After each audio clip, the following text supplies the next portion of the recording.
Over 6,000 people were murdered in South Africa in the first 3 months of 2022. There were also some startling revelations in terms of crime statistics in the country. And we go now to find the faces behind the numbers. We are in Honeydew for you this morning, where we find Newzroom Afrika's Ziniko Mhlaba, who is standing by to tell us about some of the problems that are plaguing that community in terms of crime and a lack of policing. Ziniko.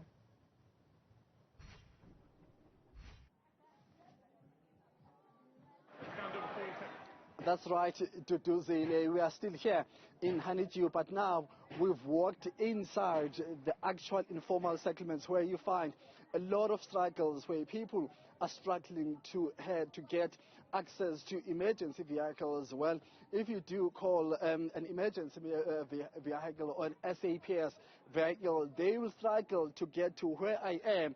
As you can see, that you do not see our vehicle anywhere. We parked it at the very entry point of this community, and where I am now is just a tiny small street where only vans and maybe people who are familiar with this area can be able to drive into this. So let me just show you what then happens.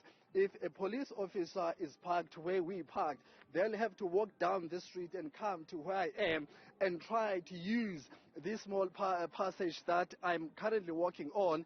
And you'll forgive us for unstable pictures, because my colleague Luyanda is walking backwards, trying to give you, so that we can give you the sense of what we're talking about when we talk about limited road infrastructure getting into these informal settlements. As you can see on my left, on my right hand side, this is where people live. These are their shacks, these are their informal settlements. So people coming down the main road, they will have to walk all the way down through this small street and use passages such as this to try to access their community. So that becomes a serious issue when you are a police officer or when you're a CPF member trying to apprehend a criminal who's running through these passages. I'm just going to step out of shot for a bit so that you can see the size of this passage that we are talking about. It's very, very thin. It's very, very small. There's no vehicle that can come in here. Even a horses can't even maybe be used to access this community. So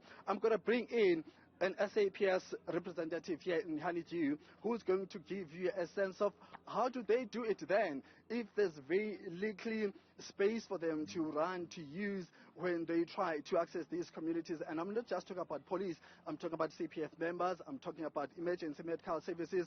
It becomes very difficult for them to come to this. So as you saw, we walked through this passage, but I can tell you right now, once you get to this side, you get access to the entire community. So you might think maybe I'm just coming through that passage, walking into a particular shack, but no, I'm walking into another community of people. As you can see there, some community members going on with their business, washing clothes. I'm going to bring in Captain. What we just showed the viewers is a glimpse of what you go through as CPS members in terms of fighting crime. Give us your personal experiences with your foot soldiers. How do you do it? You know, when our members receive these calls, I mean, you've seen where the vehicles have to park. Yeah. And then the members have to come on foot. And also remember, during the day, yes, we've got some daylight.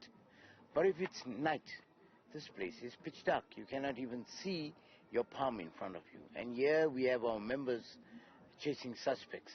And they have to run through these passages and run through all these wires and stuff. And that alone causes injury to these members. Yeah. Talk to us about, I'm not sure if Luyanda can give us a space, the 1 to 10, so that we can show, so that Captain can take us through where this actual road goes to.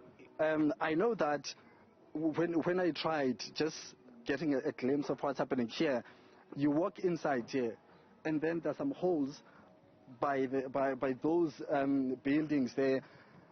How do you then, the safety of police officers have to run behind? As you can see, us walking in daylight is a problem to walk here, because the ground is not level at all.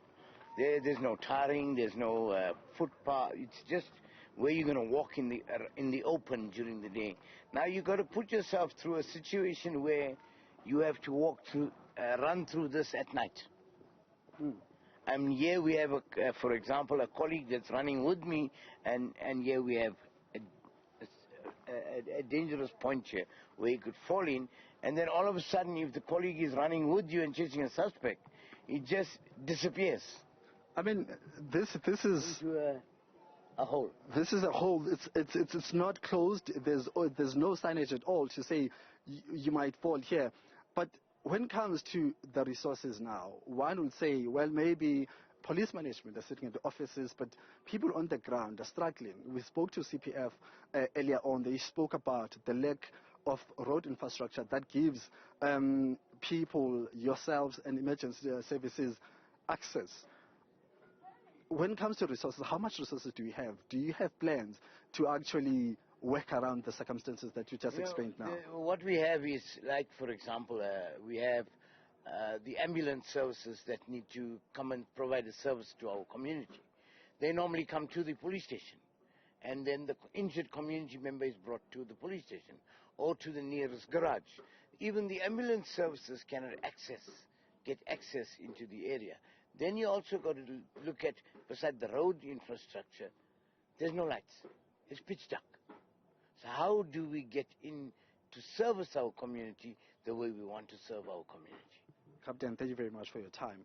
We'll catch up with you later on. Captain, they're just explaining to the viewers the extent of the problem that they are faced with when it comes to challenge of accessing these communities. Well, in our next crossing, we'll try to speak to the community members themselves, also try to reach out to the local leaders just to get a sense of what then becomes their responsibility in terms of trying to police and to police the community themselves, but also to report these emergency services accident, but also some criminal elements. So that's it at this point to do. We'll catch up with you later.